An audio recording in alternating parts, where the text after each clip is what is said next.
रवींद्रनाथ टागोरांनी कलकत्त्याला गायलं कोणासमोर गायलंय? जॉर्ज पंचम समोर गायलं. हा जॉर्ज पंचम कोण होता? हा जॉर्ज पंचम ब्रिटिश राजा होता, जो भारतावर अन्याय करीत होता, अत्याचार करीत होता. त्याच्या समोर हे गीत गायलेलं आहे आणि त्याच्या समर्थनार्थ हे गीत गायलेलं आहे, राष्ट्राला संबोधून नाही. पुढे भविष्यामध्ये याचाही संघर्ष करावा लागेल. म्हणून खरं राष्ट्रगीत वंदे मातरम असलं पाहिजे.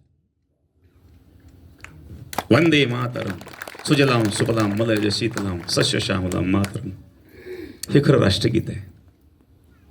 याचं मी विश्लेषण करून थोडक्यात सांगेल आपल्याला, म्हणजे आपल्या लक्षात येईल की आपल्याशी कसा धोका होतो.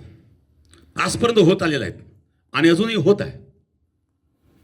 1911चा तो प्रसंग, जॉर्ज पंचमच्या समोर रवींद्रनाथ टागोर उभे आहेत आणि जॉर्ज पंचमची स्तुती गात आहेत. काय स्तुती गात आहेत? जन गण मन अधिनायक जय हे. कोण? जॉर्ज पंचम. ज्या जॉर्ज पंचमने भारतावर अत्याचार केले, ब्रिटिश जॉर्ज पंचम, त्या जॉर्ज पंचमची रवींद्रनाथ टागोर स्तुती करतायत आणि काय सांगतायत? जनगण मन अधिनायक जय हे, भारत भाग्य विधाता. तुम्ही भारताचे भाग्य विधाता आहात. कोण? जॉर्ज पंचम. पंजाब सिंध गुजरात मराठा हे सर्व प्रांतांची नाव आहेत. पंजाब सिंध गुजरात मराठा द्राविड उत्कल वंग विंध्य हिमाचल यमुना गंगा.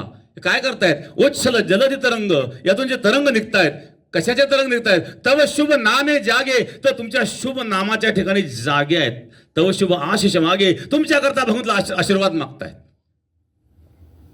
तव शुभ आशिष मागे गाये तव जय गाता, तुमची जय जय गाथा गातायत. जनगण मंगल दायक जय हे, भारत भाग्य विधाता. या भारताचे तुम्ही भाग्य विधाता आहात. अशा प्रकारची स्तुती ही जॉर्ज पंचमची रवींद्रनाथ टागोर यांनी केलेली आहेत.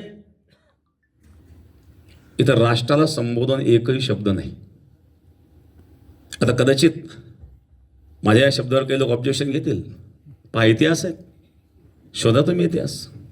हे शब्द माझे नाही आहेत. रवींद्रनाथ टागोर यांचे फार मोठं कार्य आहे. रवींद्रनाथ टागोरांनी शिक्षण संस्थेमध्ये मोठं कार्य केलं. पण एक लक्षात ठेवा, आजही शिक्षण संस्था चालवणारे जे लोक असतात ना, त्यांना राजनीतीबरोबर समतोल राखावा लागतो, तर ते शिक्षण चालतं.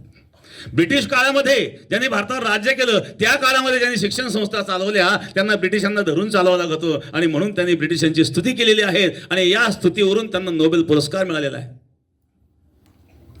म्हणून खरं राष्ट्रगीत हे वंदे मातरम हे झालं पाहिजे. उद्या भविष्यामध्ये आपल्याला याच्याकरता सुद्धा संग्रह करा आणि संघर्ष करावा लागणार आहेत. कारण अशा प्रकारचे गुलामगिरीचे असे शब्द आमच्या मुखात आम्ही का काढावे?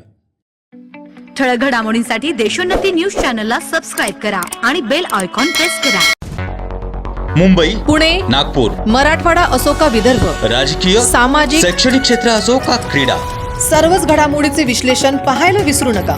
फक्त देशोन्नती न्यूजवर.